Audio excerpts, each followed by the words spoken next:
Edu-Magicians, welcome to the Edu-Magic Podcast with your host, Dr. Sam Fessich. Dr. Sam is a professor of education, author of Edu-Magic, and a pumpkin spice latte fan. This podcast is designed for pre-service teachers. Remember, friends, teaching doesn't begin at graduation, but during that first class at 8 a.m. Let's get this party started. Hi, I'm Kim Polishuk. And I'm Jen Giffen from Shoots and Giff, the podcast. A part of the Education Podcast Network. Just like the show you're listening to right now. Shows on the network are individually owned and opinions expressed may not reflect others. Find other interesting education podcasts at edupodcastnetwork.com. Hello, friends, and welcome to another episode of the Edu-Magic Podcast. My name is Dr. Sam Fessich, and today I have with me Crystal Law, who is a professor at Broward, Florida, and she is working with future teachers as well. She's a special ed extraordinaire and the host of the Laws of Learning podcast. Chris, would you mind sharing a little bit about your teaching journey? What inspired you to become an educator? What did you teach, and what are you currently doing now? Sure, and thanks for having me, Sam. So I started in the field of education taking after my grandmother. She was a special education teacher for students with disabilities. And I began my career at Broward College. So I graduated from their program in special ed, began teaching. I taught students with autism in the transition ages, 18 to 22-year-olds. Transition topics like community-based instruction, self-help skills, daily living skills, and then slowly transitioned into the education pathway at Broward College, my alma mater. I love it. And what are you currently teaching now? So I currently teach some of the ESE courses, low incidence disabilities, instructional strategies for special educators. I love it. Yes. And we are in the same boat because we both teach future teachers. And it's an amazing career. I don't know about you, but I absolutely love working with future educators. I do. I love being able to provide them the mentorship, the support that they need, and then transitioning as a new year teacher. That's always fun. Absolutely. You shared on Twitter the other day that you did a webinar for tips to survive teacher quarantine. And when I saw this come across my feed and I signed up and I got the Nearpod presentation and a beautiful PDF that you did, I thought, you know what, we need to have you on the show and sharing about your tips for teacher quarantine. So Crystal, I just went without further ado, just take it away. I am interested in hearing more about all your amazing resources. You have a fantastic PDF, and the Nearpod presentation that Crystal's referencing will also be in the show notes, which is at sfessich.com/51. So go ahead, Crystal, take it away. I'm so excited for this. Great, thanks. Yeah, this idea came about because I noticed a lot of our student teachers were struggling with how to manage their time. We're so used to going into work every day and having a set schedule, especially for our kiddos. So having this amount of time and working remotely has been a tough transition. So I wanted to provide my student teachers with 5 tips to survive teacher quarantine. The first one being EdTech certifications, because we have so much time on our hands right now and we still have access to the internet and invaluable resources that are available online. So I recommend to certify yourself, become a teacher ambassador, either with Flipgrid or Minecraft Education or on Nearpod. As you mentioned, this presentation will be available on Nearpod, and I'm a huge fan of their presentation software. So definitely taking advantage of some of those EdTech certifications. They're free, and there's something that you can do from remote, either with your students or with your friends. Send a link to them, have them respond to your Flipgrid video, and then you'll become a Flipgrid certified educator. So a lot of those are available online, very easy to do as you're working from home. Another tip was to pursue professional development. A lot of organizations have opened up the opportunity for free or discounted memberships right now. For example, the Council for Exceptional Children, the CEC, they're offering a free membership for the next 60 days, as well as the National Science Teachers Association. They'll be offering a free and reduced membership price. So this is a great opportunity for students to get involved in a professional organization, take advantage of the discounted membership price, and access some of their professional developments or their webinars that are available to their members exclusively. Yes, I saw that as well. And I think that's so cool. I saw the CEC one come out. I'm like, yep, I'm going to tell all my students about that because it's a fantastic group to be a part of. Even if it's just for 60 days, you get access to their webinars, to their journals. It's wonderful. Love that. Absolutely. And it's a really great resource after graduation and to take advantage before graduation because they do offer a student discount. So that's a great way to get a reduced membership price and continue on, as you said, access to all their articles, all the online webinars, their professional development. It's a great opportunity. And a lot of these organizations are seeing that there's a need for teachers right now to be participating in these things for free. So it's really great that they've offered these. For sure, for sure. Now, you've also mentioned resources for students who are studying to be a special ed teacher, science teacher. What about the Iris Center? I see that they have some amazing webinars and professional development opportunities. Can you share about what the Iris Center is and how our students can get access to their content? Sure, absolutely. So the Iris Center is, they have tons of resources, but specifically the one that I'll talk about is their free professional development options. This is an organization put on through Vanderbilt, and they have tons of modules available online. They take about 1 to 3 hours to complete, but they are accessible for you for free and for teachers. For special educators specifically, they have a lot of resources on addressing behavior management, autism spectrum disorders, classroom management, collaboration with families. So they have a ton of different available PDs on their website, and there's a link in our Nearpod and on the PDF as well. Perfect. Excellent. And I love using Iris Center for my face-to-face classes for students to dive deeper into some of these different areas like classroom management, differentiated instruction. And these are stellar webinars and professional development opportunities that you can explore. And they're pretty interactive.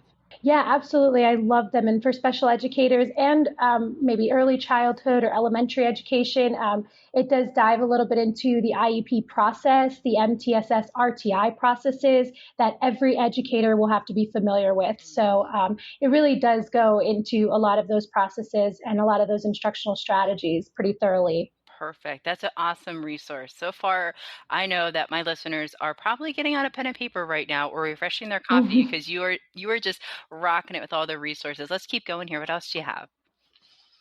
Great. Yeah. So as far as PD goes, I also suggest autism internet modules for special educators or those interested in an endorsement in autism spectrum disorders. This is a free website that was put on by a host of professionals in the autism community, and they offer PDs on not only how to deal with autism in the classroom and strategies that can help you as a teacher support these students, but also autism in the home. So these are good resources for your parents and for your fellow educators, maybe your paraprofessionals in the classroom as well. That's awesome. I'm going to share that with my students. Awesome. Sure. And then the next tip that I have is to update your resume and your digital portfolio. So we've talked a lot about getting your EdTech certifications, becoming teacher ambassadors for these EdTech tools, participating in these webinars or these professional development opportunities, and make sure to add those to your digital portfolio and keep that ongoing record of all the skills that you're now acquiring through this remote instruction. Yes, Crystal, you're speaking my love language. You're talking about updating that digital portfolio. Amen. Yes, love it. Absolutely. And so I referenced your checklist because that was so important for a lot of my students to be able to monitor their digital portfolio, make sure they're adding in all those great resources for potential employers, principals, administrators to see when they go in for these job interviews. I love it. I love it. And this is a great time to be able to reflect on areas in which you really glow, and maybe it's a couple of areas in which you want to grow, and then find professional development that can help support those areas so you can continue to grow and be the educator of excellence that you know that you are. Absolutely. That was my exact thought when I was putting this presentation together. I love it. I know. We must be in like the field of education or something. So then the not so fun part about working from home and having all this extra time is maybe taking some time to study, for your upcoming exams, or maybe taking this opportunity to recognize and have time to maybe study for an exam you haven't passed yet, or you didn't know you wanted to add to your certification. So whether it's the general knowledge, your professional exams, your subject area exams, there's lots of resources available online to be able to assist you in studying. Um, so I've referenced some of the resources there on the presentation as well. Excellent. I love how you brought up the point you might want to explore studying for a certification you may not thought whenever you were a freshman or sophomore that you wanted, but now is a great time to try to take that exam, see what you can do, study for it and try it. Absolutely. I always encourage our students. We offer 3 different programs: ESE, math, and science. But that doesn't mean that just because you have an ESE certification that you can't also be additionally certified in the area of math. If that's a subject that you really like to teach, now you're dual certified, and that makes you really marketable for principals, and it opens the opportunities for you so much. Absolutely. I love this. This is fantastic, Crystal. Yeah, great. And so a lot of your exams, they'll have the website available to you. For example, our Florida Teacher Certification exams have a website dedicated to the study skills, the competencies that the test will address, and they'll offer some sample questions. It's not a full-blown like mock exam, but it'll give you some kind of insight as to what the questions look like and how to really hone in on those skills that you may need to be studying. And then my last tip is to really dive into the standards that have been set for your state. So I know in Florida, our governor just released a whole new set of standards in our ELA and math. So I implored my students to take this time and explore those new standards that will be implemented in the next few years. Really dive in and understand how those standards were created, the process behind it, and that's all available on our Department of Education, as well as every state will have those standards available to students and teachers. I love that. So not only explore your state standard, but I would also add in there, check out the ISTE standards for teachers, ISTE standards for students, coaches, there, and also explore how those can interrelate to your department, State Department of Education standards as well. Absolutely. Education technology is at its prime right now. And so infusing a lot of the ISTE standards into our standards would be a great way to do that. And so those are my tips, my 5 tips for surviving teacher quarantine. Also keep in mind that this is a very stressful time. And so use your time wisely, schedule out your day, make a task list, maybe a weekly list of what you intend to do throughout the week, how you want to do those things so you don't get overwhelmed and you don't get burnt out. There was a great article through EdWeek to prevent teacher burnout during this transition time. So just making sure you're setting aside the time to self-care and then also balancing some of your academic and professional goals that you've set for yourself. I love that. And Crystal, you also shared a little bit this, like you said, this can be a very stressful, anxious time for students, for teachers, administrators. Do you have any tips for dealing with anxiety? Absolutely. So this was an additional part of the presentation when I opened up questions for my student teachers, and a lot of their questions really had to do with navigating through this tough time. As I mentioned before, we're teachers, and naturally we're very type A personalities. We have a schedule, we have our daily routine, and now that's kind of been a little bit wonky in these times. So we kind of opened up a question and answer session and kind of just collaborated and thought of some skills and some tips to balancing that anxiety, including taking advantage of the time that you have now with your fur pets or your little ones at home. Purchasing bubbles and a lot of those types of things will help. As well as I know I've been taking extra long walks with my dog, which he doesn't seem to mind. Getting out and breathing some fresh air. Also, like I mentioned before, setting a schedule for yourself and knowing not to do too much and not to do too little. So setting some weekly goals, making sure that you're setting some academic, some professional, and some self-care goals. So I know that one thing I wanted to do was make sure I wake up in the morning, take a few minutes just to breathe everything in, take the stroll with the dog, and then get started for work. And so one tip that helped me was to replace my commute with extra time doing those things. So now I'm not commuting into work or to school, but I can use that extra 30 minutes to maybe take the dog for a longer walk.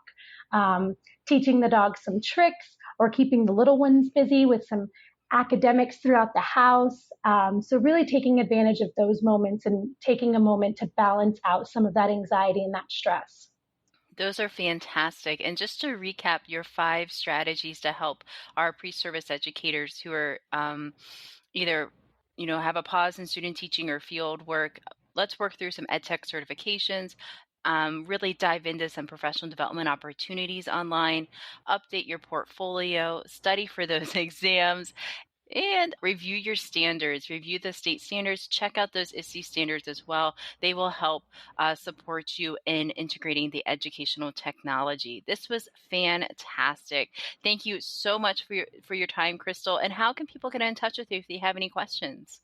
So definitely you can follow me on Twitter at PROF Crystal Law. That's the best way to contact me. I'm pretty active on there. That's how you and I got connected. So just building that professional learning network. So yeah, definitely check me out and give me a follow. Perfect. Thank you so much. And remember, friends, you have the EduMagic within you. If you want to check out the show notes, head on over to sfesich.com/51. There you'll find contact information for Crystal. You'll find the link for the Nearpod presentation and the beautiful PDF that she designed to help her student teachers. Thank you so much for your time today. Stay safe, stay healthy, and remember, you have the EduMagic within you.